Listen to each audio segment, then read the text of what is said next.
मैं आपको किस्सा बताने जा रहा हूँ वो इससे ज़रा हटके है। तो दोस्तों, एक रात मैं अपने गांव से मेरे मित्र अवधेश के साथ अंधेरी रात में खेत के रास्ते बस स्टैंड की तरफ जा रहा था। तो मेरे मित्र ने कहा, दोस्त थोड़ा जल्दी चलो, इस खेत से अगले 2 खेतों तक थोड़ी समस्या है। तो मैंने पूछा क्या बात है, तो उसने बार बार बात को टाल दिया, लेकिन मेरे ज़्यादा दबाव डालने पर उसने पूरा किस्सा सुनाया।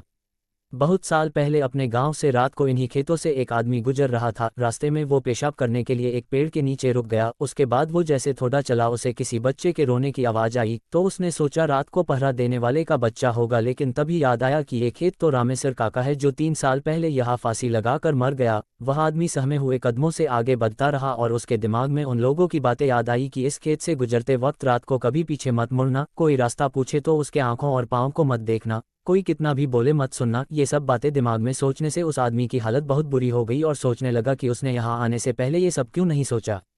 वो जैसे जैसे आगे बढ़ता वैसे वैसे बच्चे की आवाज़ और तेज़ होती जाती और ऐसा लग रहा था जैसे वो उसके साथ ही चल रहा हो। तभी अचानक उसने देखा कि एक पेड़ से बंधे झूले में बच्चा लेटा रो रहा था। तो डरते हुए उसने आवाज़ लगाई कि ये किसका बच्चा है, लेकिन कोई प्रतिक्रिया नहीं आई। तो डर के मारे आगे बढ़ गया, लेकिन बच्चे की किलकारी सुनकर उससे रहा नहीं गया और उसने पीछे मुड़कर देख लिया। तो उसने देखा वो बच्चा झूले में उसके पीछे पड़ा था। रहम के मारे उसने उस बच्चे को गोद में उठाकर भागने लगा। थोड़ी देर बाद वो बच्चा उसे भारी लगने लगा और देखकर चौंक गया कि उसके पैर लंबे होकर जमीन को छूने वाले थे। उसने घबराकर बच्चे को गोद से गिरा दिया। जैसे ही वो बच्चा गोद से गिरा तो बच्चा बड़े आदमी की तरह जोर से हंसकर बोला, तू आज तो बच गया, अगर मेरे पैर जमीन छू लेते तो तुझे आज यहाँ कोई नहीं बचा सकता, तेरी मौत तय थी। ये कहते ही वो बच्चा गायब हो गया। वो इंसान गिरते पड़ते घर तक पहुंचा और घर पहुंचते ही बेहोश हो गया। जब उसे होश आया तो उसने गांव वालों को ये सारी कहानी बताई।